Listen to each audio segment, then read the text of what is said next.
If you've been following this channel for some time now, you know that I'm all about creative photography.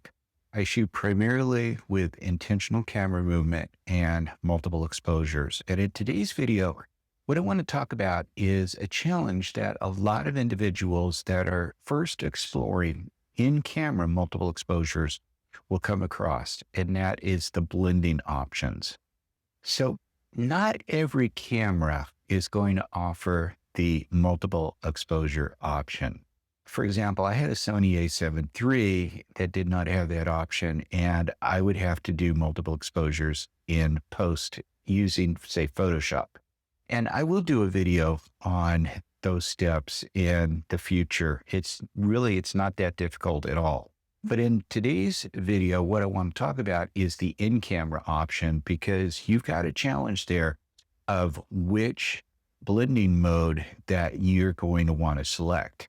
Let me go into the settings of my Fuji X-T5. Now, mind you, your settings may be a little bit different, but this is what you're looking for. If I'm in my menu setting on my Fuji X-T5, I'm going to go to the shooting settings, which is the second option down on the left. It's that little camera icon. And you'll see that in shooting settings, what I want to do is I'm going to go to page 3. And once I hit the third page, I'm going to see the option of multiple exposure. And by default, that option is off. What I want to do is I'm going to click on that, and that's going to turn it on. But I'm not done yet, because you see that there's a little arrow on the right, and that just means there's going to be another menu there, and that is where the blending modes are.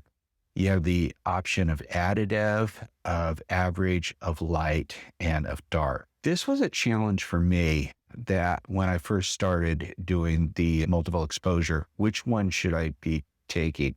Because it's not as easy as it sounds. And so what I wanted to do with this was some kind of teaching video that you could actually easily see the differences. And if going out and doing, say, some street photography or something like that, maybe at night, where I would find a really cool silhouette of a person, and I would take that photo, and then I would go find maybe a background of really some cool street lamps or bokeh lights, and then shoot it with having been in the additive mode, and then go ahead and change it over to the average mode. I probably wouldn't be able to get that same shot. So I needed to do something that would just have the same exact subject matters when I was doing this. And that's what I ended up doing. I simply decided to go out and find a flower, a white flower, and then my second shot was going to be a black background. And that's what I did. And so, it was kind of funny. If you were a fly on the wall, I would sit there and I would turn my camera on additive, and then I ran outside. There was a flower across the street that was in a field, a white flower, and I took a photo of that, and then I ran back in the house and I took the second photo of the black backdrop. I then changed it to average, ran back outside, took a photo of the flower, ran back inside, took the photo of the black background, and so forth. And I did that 4 times. And I want you to see the differences there. And you let me know what you think the best option would be.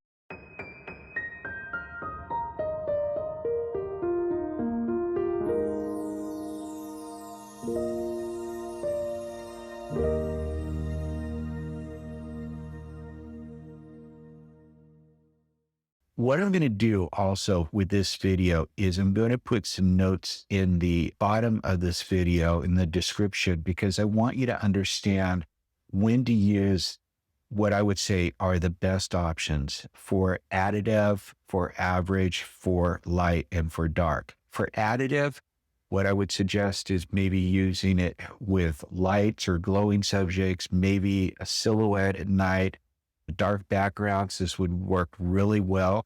With the average blending mode, you're going to get those dreamy looks. You're also going to get some textures out there, some gentle overlays, some storytelling. And I use average a lot, to be honest with you.